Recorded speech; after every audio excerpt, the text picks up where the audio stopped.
Shalom dan salam sejahtera kepada saudara-saudari yang saya kasih dalam nama Tuhan Yesus dimanapun Anda berada pada hari ini.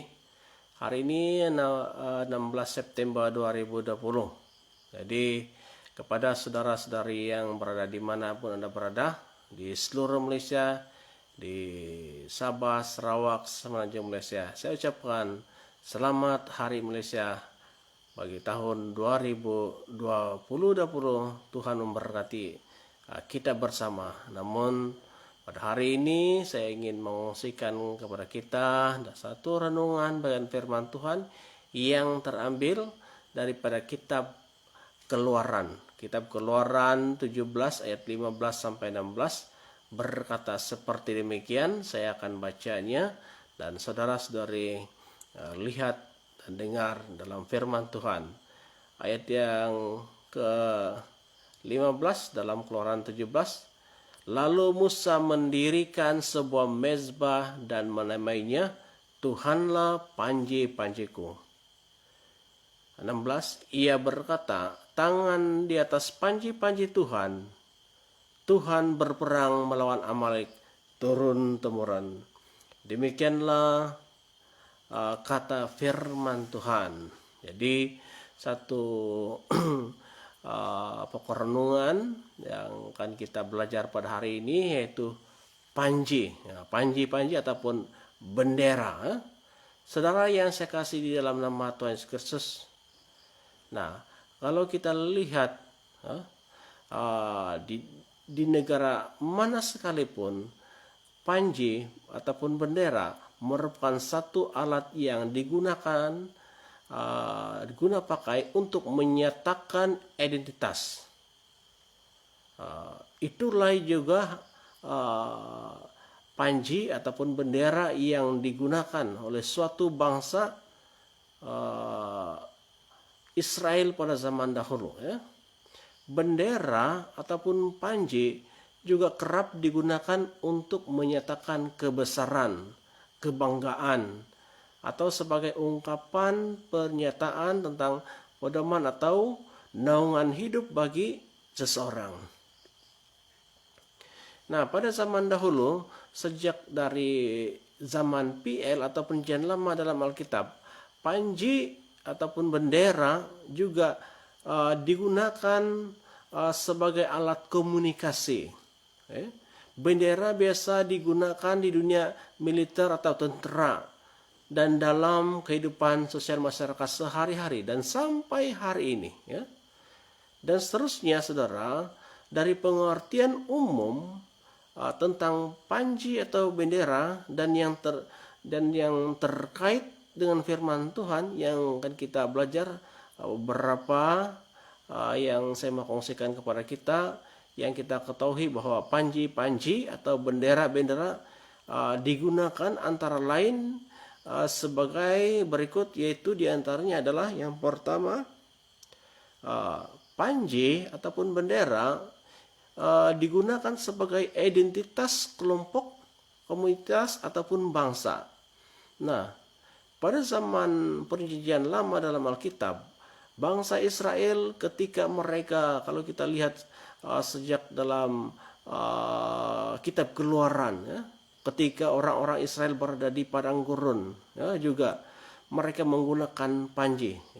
Setiap suku mereka, suku-suku Israel mempunyai panjinya sendiri. Setiap suku mempunyai warna dan logo atau lambang yang berbeda satu sama dengan yang lain. Bendera atau panji juga digunakan untuk mewakili kesatuan batalion yang berbeda-beda untuk ataupun ketika mereka orang-orang Israel maju berperang. Nah, kalau dilihat dalam kitab Bilangan pertama ataupun pasal 1 ayat ke-52 dikatakan seperti begini. Orang Israel haruslah berkemah masing-masing di tempatnya, di tempat perkemahannya, dan masing-masing dekat panji-panjinya menurut pasukan mereka. Nah, kalau dalam Bilangan 2 ayat yang kedua berkata, orang Israel harus berkemah masing-masing dekat panji-panjinya menurut lambang suku-sukunya. Mereka harus berkemah di sekeliling kemah pertemuan agak jauh daripadanya. Ya, ini sangat penting bagi orang Israel. Di antara suku mereka harus memiliki panji atau bendera sebagai lambang bagi suku itu sendiri. Ya. Yang kedua, panji juga ataupun bendera digunakan sebagai alat komunikasi, ya, yaitu tanda untuk menyampaikan informasi. Misalnya ketika orang-orang Israel di padang gurun berhenti, ataupun ketika mereka sedang berkumpul, ataupun ketika mereka sedang mulai berangkat kembali. Nah, kalau lihat di dalam Bilangan 2 Bilangan 2 ayat 34 berkata seperti begini. Maka orang Israel berbuat demikian tepat seperti yang diperintahkan Tuhan kepada Musa. Demikianlah mereka berkemah menurut panji-panji mereka, dan demikianlah mereka berangkat masing-masing menurut kaumnya dan sukunya. Ya. Nah, di Bilangan 2 ayat 17 pula berkata seperti demikian. Sesudah itu berangkatlah kemah pertemuan dengan laskar orang Lewi di tengah-tengah laskar yang lain itu, sama seperti mereka berkemah. Demikianlah juga mereka berangkat masing-masing di tempatnya menurut panji-panji mereka. Jadi ketika orang Israel berhenti, ketika mereka berangkat, panji-panji ini juga memainkan peranan dalam hal komunikasi mereka. Jadi yang ketiga, panji ataupun bendera juga digunakan pada saat berperang, ya. Panji digunakan sebagai isyarat menyerang, maju atau mundur, bertahan ataupun menyerah. Panji digunakan untuk hal yang sedemikian. Yang keempat, panji atau bendera juga digunakan untuk sebutan nama Tuhan. Ya, seperti kalau kita lihat dalam pembacaan kita sebentar tadi, dalam Keluaran 17 ayat ke-15 berkata, Lalu Musa mendirikan sebuah mezbah dan menamainya Tuhanlah panji-panjiku. Ya. Yang kedua, kalau kita lihat dalam Yesaya 11 ayat 10 berkata, maka pada waktu itu Taruk dari pangkal Isai akan berdiri sebagai panji-panji bagi bangsa-bangsa. Dia akan dicari oleh suku-suku bangsa dan tempat kediamannya akan menjadi mulia. Jadi panji atau bendera juga digunakan sebagai sebutan nama Tuhan, kemuliaan nama Tuhan. Dan inilah sebagian ayat yang saya dapat kongsikan kepada kita. Sebenarnya ada lagi bagian-bagian ayat yang lain yang mengajarkan tentang panji atau bendera itu sendiri yang tertulis dalam Alkitab. Dan itu memainkan peranan yang penting dalam kehidupan masyarakat sejak dari dahulu, sekarang, dan saya percaya dan seterusnya. Ya. Dan sampailah pada hari ini, saudara, kalau kita lihat. Nah, sempena Hari Malaysia ini kalau kita lihat di jalan-jalan, di rumah-rumah, ya, di bandar-bandar, ataupun di mana kita dapat melihat ada begitu banyak bendera Malaysia, negeri Sabah dikibarkan, dipacak karena merayakan sempena Hari Malaysia pada 16 September 2020. Namun lebih lagi kalau kita lihat pada hari ini, karena sempena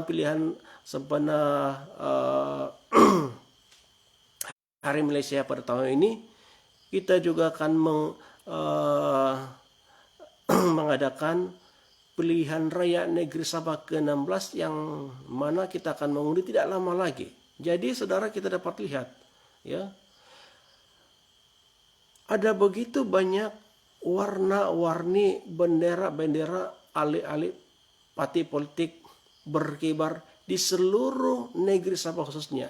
Ini sudah bermula sejak dari 12 September, yaitu pada hari penamaan calon, ya. Dan kadang ada yang bergaduh oleh karena mau membacak yang namanya panji atau bendera ahli politik. Tetapi begini,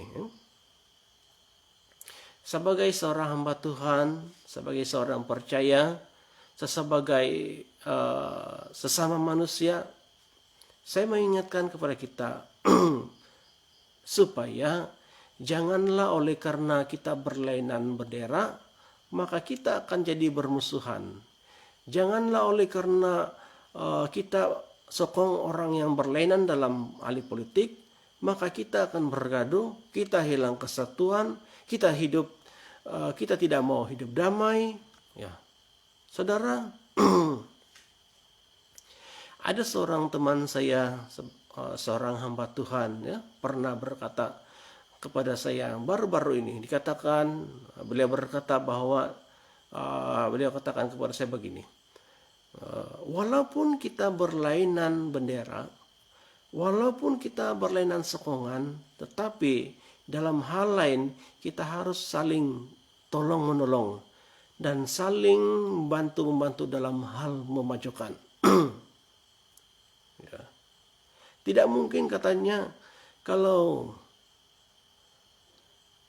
di dalam laluan satu jalan raya kemudian saya melihat kamu ataupun kendaraan kamu di tengah jalan pancit dan sebagainya, tidak mungkin saya tidak akan berhenti sebentar untuk menolong kamu. Jadi biarlah politik dengan ahli politik, tetapi dalam hal lain hidup kita sesama manusia, walaupun kita lain bendera, walaupun kita lain, tetapi dalam hal kita sebagai sesama manusia harus saling tolong-menolong, harus saling memajukan. Nah, bagi saya saudara, ini adalah pandangan orang yang dewasa secara rohani. Ya. Dan saya berharap dari saudara-saudari juga dapat berpikir seperti ini, dapat berpikir secara matang. Dan janganlah oleh karena kita berlainan bendera yang kita sokong, maka kita saling meruntuhkan, maka kita saling menjatuhkan iman kita sesama manusia. Tetapi begini, marilah kita hidup damai, marilah hidup kita saling mengasihi, marilah hidup saling mengampuni kesalahan dan membantu dalam hal yang boleh menguntungkan hidup kita sesama manusia. Supaya apa? Supaya hidup kita berbahagia. Karena itulah yang sangat diperkenankan oleh Tuhan di dalam kehidupan kita. Maka itu terima kasih. Inilah renungan singkat kita pada hari ini.